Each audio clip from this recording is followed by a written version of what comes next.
तो बात करने वाले हैं गूगल शीट, एक्सेल शीट और ज़ोहो के बारे में, मतलब सबके बारे में बात करेंगे। कैसे बात करेंगे आइए देखते हैं। सबसे पहले देखिए ये एक्सेल की पूरी डिटेल है, यानी यहाँ पे full history of Google sheet, Microsoft Excel, Zoho sheet, तीनों की डिटेल मैंने यहाँ रखी है। गूगल शीट कब बना था? तो जब गूगल बना था, गूगल तो 1998 में लॉन्च हुआ था, लेकिन गूगल शीट कब प्रकाश में आया था, कब जो है अस्तित्व में आया था? 2006 में लॉन्च हुआ था गूगल का स्प्रेडशीट, ठीक है। और 2007 में गूगल डॉक्स को भी इसमें इंक्लूड कर दिया गया था, आप देख सकते हैं यहाँ पे। और 2012 जब आया तो Google drive become of part, मतलब 2012 में गूगल ड्राइव भी इसका पार्ट बन गया था, ठीक है। 2016 में जाके गूगल सूट लॉन्च किया गया, है ना। 2020 में जाके उसे रीनेम कर दिया गया गूगल वर्क स्पेस के नाम से। अब एक्सटेंशन के बारे में थोड़ा देख लेते हैं कि गूगल शीट का कोई अपना एक्सटेंशन तो होता नहीं है। आप .xls लगा सकते हैं, है ना। आप .ods भी कह सकते हैं। ods जो है open office base, open office Calc के फाइल की एक्सटेंशन होती है, लेकिन आप कह सकते हैं .ods भी कह सकते हैं, कभी कभी .pdf भी हो जाता है। CSV के बारे में हम लोग पहले भी कई बार बात कर चुके हैं। CSV यानी कॉमा सेपरेटेड वैल्यू। और गूगल शीट की फाइल कभी कभी .html वाली भी हो जाती है, जबकि ब्राउजर से इसका कनेक्शन हो जाता है तब, ठीक है। इसके बाद बात करते हैं TSV के। TSV यानी टैब सेपरेटेड वैल्यू, ये तो मैं पाइथन में आपको पढ़ा ही चुका हूं। HTML आप जान ही रहे हैं। और गूगल शीट की जनरली, हालांकि आप कह सकते हैं कि .gs भी कभी कभी आता है इसमें। अब बात करते हैं एक्सेल की हिस्ट्री की, ठीक है। माइक्रोसॉफ्ट ने बनाया था और 1985 में एक्सेल को रिलीज किया गया था। कब रिलीज किया गया था? 1985 में। और एक्सेल जब रिलीज हुआ था तो ये मैकिंटोश पे काम करता था, ठीक है। 1987 में इसे विंडोज पर भी लॉन्च कर दिया गया, सफलता मिली तो लॉन्च कर दिया गया विंडोज पर भी। और एक्सेल जब नहीं चलता था तो उससे पहले लोटस चला करता था। लोटस एक्सेल जैसा ही एक सॉफ्टवेयर हुआ करता था।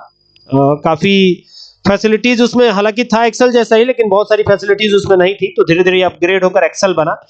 और फिर 2007 में हम लोग .xls के तरफ शिफ्ट होने लगे, यानी एक्सटेंशन इसकी तरफ जाने लगी, ठीक है। तो प्रेजेंट में हम लोग 365 यूज कर रहे हैं। माइक्रोसॉफ्ट एक्सेल का 365 कैसा दिखता है मैं आपको दिखाता हूं। यहां पर मैं एक्सेल को ओपन करूंगा, आप देख सकते हैं यहां पर EXCEL टाइप करेंगे तो यहां पर माइक्रोसॉफ्ट एक्सेल ये आ गया। अब इस पे क्लिक करते हैं हम। जैसे क्लिक करेंगे ना तो देखिए ये सिनेरियो आएगा ऐसा। देखिए ये ओपन हो रहा है और जैसे ये ओपन होगा ना तो सिनेरियो देखिएगा आप इसका किस प्रकार से ये नजर आएगा। और ये माइक्रोसॉफ्ट एक्सेल का 365 है और ये इस प्रकार से जो है ओपन हो जाएगा। और ओपन होने के बाद ये देखिए ये कुछ ऐसा दिखेगा। अब इसमें बहुत सारी चीजें मैंने बना रखा है, तो ये डिटेल, इस तरीके की डिटेल, और ये देखिए ये थोड़ा सा डिफरेंट है और काफी अपग्रेडेड है। इसमें AI की भी सुविधा आपको मिल जाती है। ये बहुत सारी चीजें हैं जो आप कर सकते हैं इसमें, ठीक है। ये तो इंटरफेस है, मैंने दिखाने के लिए सिर्फ दिखा दिया आपको। बाकी वापस हम आएंगे कहां पर? अपने PDF फाइल पे आएंगे और फिर बात करेंगे फाइल एक्सटेंशन के बारे में। तो फाइल एक्सटेंशन एक्सेल का .xlsx होता है और कभी कभी मैक्रो फाइल बनाते हैं तो M लग जाता है, मतलब .xlsm हो जाता है। जनरली .xls पुराने वर्जन्स में था। आप XLTX भी कह सकते हैं, XLTM भी कह सकते हैं और .csv तो कह सकते हैं, XLSB भी होता है, XLAM भी होता है। .ods तो ऑब्वियस सी बात है कि आपको पता ही होगा। उसके बाद जोहो की बात कर लेते हैं। जोहो इंडियन एप्लीकेशन है, तो 2006 में इसे लॉन्च किया गया था, ठीक है। ये लॉन्च कब हुआ था? 2006 में ही हो गया था। जोहो शीट बहुत पहले ही लॉन्च कर दी गई थी, ठीक है। 2013 से 18 तक इसमें मेजर अपडेट आए, कोलैबोरेशन टूल्स और अपडेट आए। उसके बाद से 2017 में जिया AI असिस्टेंट इसमें इंक्लूड कर दिया गया था। मतलब जोहो काफी पुराना है, ऐसा नहीं है कि जोहो अभी अभी बना है, ठीक है। इसके बाद प्रेजेंट जो जोहो एप्लीकेशन है वो क्लाउड बेस्ड है, मतलब इंटरनेट पे आपको देखने को मिल जाता है। जोहो शीट आप सर्च करेंगे, आपको केवल लॉग्ड इन होना होता है। और एक्सटेंशन की बात करें तो इसके फाइल की एक्सटेंशन .z शीट होती है जनरली, वैसे .xls या .xls और ये सारी चीजें जो कि दी गई है ये भी हो सकती है। तो ये पूरा इतिहास रहा, ठीक है। पूरा इतिहास इसका मैंने बताया तीनों के बारे में और ये पूरी डिटेल है, ठीक है इसकी। अब जैसे गूगल शीट पे हम आते हैं ना, तो गूगल शीट पे हमको बहुत सारी फैसिलिटीज मिलती हैं। अब क्या फैसिलिटी मिलती है उसको देखने के लिए यहाँ पे पहले गूगल शीट पे आते हैं। ये तो जोहो है हमारा, और ये शायद हमारा गूगल शीट है, तो यहाँ पे आते हैं। तो अगर मान लीजिए कि गूगल शीट में आपको कोई ड्रॉप डाउन बनानी है या कुछ ऐसा काम करना है, तो क्या करना पड़ेगा? तो यहाँ पर आप क्या करेंगे ना, @ड्रॉप डाउन लिखेंगे। क्या लिखेंगे? ड्रॉप डाउन, ऐसे देखिएगा, @ड्रॉप डाउन। और देखिए ऊपर आ भी रहा है, तो ये ड्रॉप डाउन जैसे लेके आएंगे तो कह रहा है कि न्यू ड्रॉप डाउन बनानी है क्या? तो अगर बनानी है तो यस कर दीजिए, और यस करते ही यहाँ पे ओपन हो जाएगा। ये देखिए ऑप्शन 1। यहाँ पर क्या लेना होगा, यहाँ पे क्या रखना होगा? जैसे मान लीजिए हम यहाँ पे रखना चाहते हैं नाम, ठीक है, तो यहाँ पे मैंने नाम लिख दिया SURAJ, पहला नाम लिख दिया, और इसमें कलर वगैरह वैलिडेशन डालना चाहते हैं तो कलर भी लगा सकते हैं, तो ये एक कलर लगा दिया। दूसरा ऑप्शन, दूसरे ऑप्शन में दूसरा नाम, जैसे मान लीजिए हमने यहाँ पे एक और नाम लिख दिया, ठीक है, मोनू कर देते हैं, ठीक है, और यहां से आप जाएंगे तो ये इस प्रकार से कलर भी लगा सकते हैं। अनदर आइटम इसमें लगाना है, लगा सकते हैं, नो प्रॉब्लम। इसका कलर थोड़ा सा ये वाला रखेंगे, ठीक है, और यहाँ पर जो है अगला नाम आएगा, तो एक और नाम मैंने लिख दिया है, और ये इस प्रकार से हो जाएगा। और इसी प्रकार से आप आगे बढ़ते चले जाएंगे, और यहाँ से डन जैसे ही करेंगे ना, तो यहाँ पर वो ड्रॉप डाउन आपको नजर आएगी, और वो कलरफुल ड्रॉप डाउन आपको नजर आएगी। और ये गूगल शीट का कमाल है। यही नहीं, अगर आपको डेट लेके आना है तो क्या लिखेंगे यहाँ पे, DATE, डेट लिखेंगे ऐसे। तो यहाँ पर आप देखेंगे कि बहुत सारी डेट जो है आपको डिस्प्ले होना शुरू हो जाएंगी, और यहाँ पे डेट आप इंसर्ट करा पाते हैं। तो ये @डेट हो गया। इसी तरह से बहुत सारी चीजें कर सकते हैं। कहां पर? गूगल शीट में। जोहो इंडियन एक एप्लीकेशन है, हालांकि अभी फुल्ली अपडेटेड नहीं है ये, इसमें बहुत सारी अपडेट्स और भी की जा रही हैं। ये आपका नेम बॉक्स है, यहाँ पे जाएंगे तो ये नेम बॉक्स है। क्या है? Name box. अब नेम बॉक्स कैसे यूज होता है? तो नेम बॉक्स जो है, ये देखिए, ये आ गए इस तरीके से। इतना एरिया हमने सेलेक्ट किया, इसको मैं येलो कलर से हाईलाइट कर देता हूं। ये हाईलाइट कर दिया हमने, और फिर इस पे क्लिक कर दिया, तो ये आप देखिए, ये जोहो स्प्रेडशीट है ना, ये इस तरीके से आ गया। अब इतने एरिया को हम एक नाम देना चाहते हैं, तो आप यहां से जाके नाम दे सकते हैं। ये गए हम यहाँ पे, और क्रिएट नेम पे क्लिक कर दिया। जैसे क्लिक करेंगे तो एक नेम हम इसको दे सकते हैं, इस पूरे रेंज को एक नेम दे सकते हैं। तो इस रेंज को क्या नाम देना चाहते हैं? मैं यहाँ पे एडिशन नाम देना चाहता हूँ, मतलब इसमें जो भी आएगा उसको हम ऐड करेंगे, और इस रेंज को हमने नाम क्या दे दिया? एडिशन नाम दे दिया, और एडिशन नाम देके बाहर आ गए। और बाहर आने के बाद क्या करना है, यहां से इसको अप्लाई करना है। अगर आप कोई कमेंट इसमें डालना चाहें तो कमेंट भी डाल सकते हैं, नो डाउट अबाउट दिस।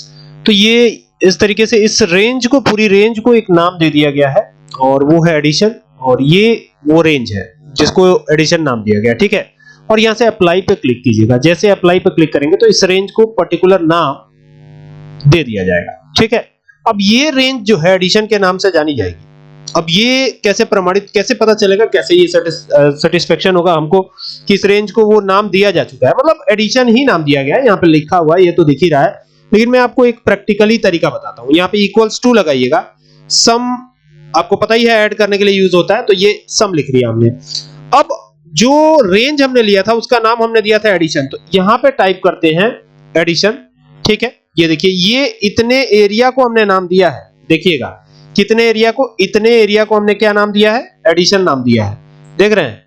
तो अगर इतने एरिया को एंटर कर देते हैं तो यहाँ पे सम करेंगे तो यहाँ 593 आ रहा है, ठीक है, देख सकते हैं ना। जबकि यहां पर जो है आकर के और फिर दोबारा से अगर हम सम करते हैं, ये देखिएगा, ये सम किया हमने, लेकिन ना इस बार हम क्या करेंगे ना, ये रेंज जो हमने लिया है, ये रेंज जो हमने लिया है, अगर इस पे हम क्लिक कर देते हैं सीधा, तो यहाँ रिजल्ट आपको नीचे नजर आ रहा है, नीचे नजर आ रहा है ना रिजल्ट। तो अगर क्यों ना हम यहाँ पे एडिशन लिख दें, क्यों ना हम यहाँ पे एडिशन लिख दें, तो यहाँ पे मैं लिखने वाला हूं एडिशन, ADDITION, तो ये हो गया एडिशन। कभी कभी नेम रेंज सही तरीके से नहीं सेलेक्ट होने पे ये रेफ एरर दिखाता है, ठीक है। तो हम क्या करेंगे, इस पूरे रेंज को सेलेक्ट करके, वो चीज मैंने डिलीट कर दी है, यहां से जो रेंज दिया था वो मैंने डिलीट कर दिया है। हमको सीधा चले जाना है इंसर्ट टैब पे, और इंसर्ट टैब पे जाकर के ये डिफाइन नेम दिया है, यहां पर हम नेम को डिफाइन करेंगे। तो यानी पहले वाला तो डिलीट कर दिया, अब इस रेंज को वापस से मैं नाम देता हूं एडिशन, ठीक है। और नीचे आएंगे और यहाँ से अप्लाई कर देंगे इसको। इट मींस कि इतने पार्ट का जो नाम है वो एडिशन हो गया। अब चूंकि ये रैंडम नंबर्स हैं तो ये बार बार चेंज हो रहा है। चलिए यहाँ पर हम अब सम लगाते हैं और अब यहाँ पर लिखेंगे हम एडिशन यानी A+D। अब देखिए यहाँ पर हमको एडिशन ही लिखना है, ध्यान दीजिएगा क्या लिखना है, एडिशन। तो A+D+I यहाँ पे लिखेंगे A+D+I। यहाँ पे देखिए एडिशन आ भी रहा है, ये देख सकते हैं ऊपर। तो इसी को ले लेंगे और एंटर जैसे ही प्रेस करेंगे तो सेम रिजल्ट आपको देखने को मिलेगा। मतलब जब भी ये रेंज चेंज होगी तो अब इस रेंज को अगर हमने एडिशन नाम दे दिया है, फिर मैं दिखाता हूं आपको। अगर मैं इसका प्रोडक्ट निकालना चाहता हूं, जैसे अब प्रोडक्ट तो आपको ऐसे समझ नहीं आएगा, प्रोडक्ट का मतलब होता है मल्टीप्लाई, ठीक है। अगर मैं इसको डिलीट कर देता हूं और यहाँ पे छोटे छोटे नंबर लिखता हूं, लाइक इस तरीके के छोटे नंबर, तो ये देखिए ये छोटा छोटा नंबर यहाँ पे हमने लिख दिया है। इसी को मैं रिपीट कर देता हूँ, नीचे भी कॉपी पेस्ट कर दूंगा तो ये नीचे भी सेम चीज आ जाएगी, सेम चीजें आ जाएंगी, यहाँ पर भी और यहाँ पर भी। अब चूंकि इसको हमने एक नाम दे दिया है एडिशन, ठीक है, हालांकि हमको इसका प्रोडक्ट निकालना है तो यहाँ से हम क्या करेंगे, प्रोडक्ट फंक्शन लगाएंगे। ये हो गया प्रोडक्ट, है ना, और इस पर्टिकुलर रेंज का नाम हमने दिया है एडिशन। तो यहाँ पे हम क्या लिखेंगे, A+D+I। अब देखिए ये A+D टाइप करते ही यहाँ पे एडिशन आने लगा और पूरा डिटेल दिखा रहा है, इसका सेल एड्रेस दिखा रहा है, देख रहे हैं। तो ये इस पे क्लिक कर दीजिए और एंटर जैसे ही करेंगे तो इन सब का प्रोडक्ट आएगा। मतलब 7 को 2 में, फिर 1 में, फिर जो आएगा उसको 7 में, फिर 2 में, फिर 1 में, फिर जो आएगा उसको 7 में, 2 में, 1 में, फिर जो आएगा उसको 7 में, 2 में, 1 में मल्टीप्लाई करके ये आएगा। ठीक है, अब आएगा कि नहीं आएगा इसके लिए मैं आपको दिखाता हूँ। इसको मैंने सेलेक्ट किया, मल्टीप्लाई बाई 2 किया, बिल्कुल वही आएगा, नो डाउट अबाउट दिस। लेकिन एक बार करके दिखा देता हूँ आपको ताकि ये चीज क्लियर रहे। देखिए इसको आपको बार बार जो है सेलेक्ट करना पड़ा, लेकिन हमने वो रेंज को एक नाम दे दिया, पर्टिकुलर एडिशन नाम दे दिया, है ना। तो ये इस प्रकार से हो जाता है। देखिए बहुत आसान है, कोई दिक्कत वाली बात है ही नहीं इसमें, और रिजल्ट तो सेम ही आना है। तो ये इस तरीके से, क्यों ना हम रेंज बना के ही काम करें, इस तरीके से तो काफी कॉम्प्लेक्सिटी हो जाती है, समझ में नहीं आएंगी चीजें। तो ये रेंज लगा करके ही काम करना ज्यादा सही, ज्यादा बेटर मेरे हिसाब से, ठीक है। और यहाँ पे एंटर करेंगे तो उतना ही रिजल्ट आने वाला है। देखिए 3848416 बिल्कुल वही आ रहा है जितना इसमें आ रहा है। तो क्यों ना यही किया जाए, क्योंकि यहाँ पे हम सीधा प्रोडक्ट लिख रहे हैं और इस रेंज को नाम दे दिया है एडिशन, ठीक है। तो ये प्रोडक्ट हो गया और यहाँ पे सिर्फ लिखेंगे एडिशन। तो देखिए एडिशन ऊपर आएगा, ये आ गया, और एंटर कर दीजिए तो आप देखिए इसका मल्टीप्लिकेशन करके दे रहा है। जिस फॉर्मूले के साथ इसको अटैच करना चाहे कर सकते हैं, ठीक है।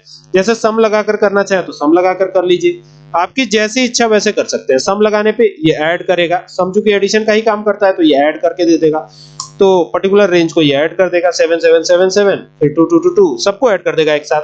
तो ये है, और इसको नेम रेंज कहते हैं। और आई होप कि आपको पता चला होगा कैसे डिफाइन करना है किसी भी एरिया में। जैसे मान लीजिए अगर मैं नया शीट लेता हूं तो यहां पर अगर मुझे डिफाइन करना है इसको, तो यहां से देखिए मैं इतना रेंज डिफाइन कर रहा हूं। देखिए यहां से जाऊंगा कहां, इंसर्ट टैब पे जाऊंगा, यहां इंसर्ट टैब में होता है और ये डिफाइन नेम पे चला गया, ठीक है। और ये नेम को मैंने नाम दिया कैलकुलेट, कैलकुलेट ये नाम दे दिया, इस बार कैलकुलेट नाम दे दिया। और यहां से पहचान के लिए मैंने इसे येलो कलर से हाईलाइट कर दिया, ठीक है। और थोड़ा सा ये इस तरीके से आप देख सकते हैं। ये अब इस पर्टिकुलर रेंज में जो नाम लिखे जाएंगे, जो नंबर लिखे जाएंगे, इसको ये ऐड करेगा।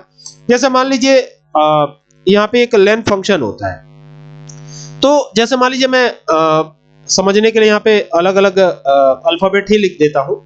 ये देखिए ये अलग अलग अल्फाबेट मैं लिख रहा हूँ, और ये R हो गया, ठीक है।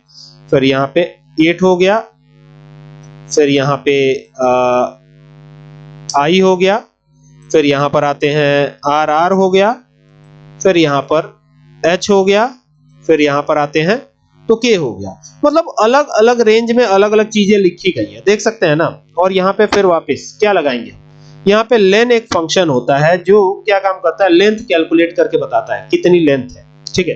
तो आप लेंथ को कैलकुलेट कर सकते हैं। तो इस पूरे रेंज को सेलेक्ट करने से अच्छा है और एंटर करने से अच्छा है। ये देखिए ये तो लेन लगाने पे ये देखिए एक एक पर्टिकुलर सेल की लेंथ बताएगा ये। तो यहाँ पे लेन न लगा करके हम यहाँ पे एक काम करते हैं, जो है कंबाइन करने के लिए हम क्या लगाएंगे, कॉनकैटिनेट, कॉनकैटिनेट, कॉनकैटिनेट, ये आ गया कॉनकैटिनेट, ठीक है। और ये पूरी रेंज को हमने नाम क्या दिया है, पूरी रेंज को हमने नाम दिया कैलकुलेट। तो यहाँ पे CALCU यही नाम दिया था ना, कैलकुलेट। तो ये कैलकुलेट यहाँ टाइप करेंगे और जैसे कैलकुलेट टाइप करेंगे तो यहाँ पे कैलकुलेट लिखा हुआ भी आता है। अगर आपने ठीक से किया है तो ये कैलकुलेट लिखा हुआ आ जाएगा, लेकिन यहाँ पे लगता है कि नीचे हमने अप्लाई नहीं किया इसे, जिसकी वजह से नहीं आ रहा है। अभी अप्लाई कर दिया तो ये अब देखिए ये एक साथ कंबाइन हो गया, देख सकते हैं ना, ये सारी चीजें एक साथ कंबाइन हो गई। चूंकि अप्लाई नहीं किया था ना इस वजह से, तो अप्लाई करना भी जरूरी है और ये बहुत ही बेहतरीन फैसिलिटी है। आने वाले समय में जोहो को और भी अपग्रेड किया जाएगा और मुझे लगता है कि आपको जो भी ठीक लगे वो एप्लीकेशन यूज कीजिए, चाहे एक्सेल हो, चाहे गूगल शीट हो, चाहे जोहो हो या ओपन ऑफिस हो, हर तरीके की फैसिलिटी इसमें मौजूद है। ठीक है, चलिए मिलेंगे नेक्स्ट वीडियो में, तब तक के लिए keep watching, thank you for watching.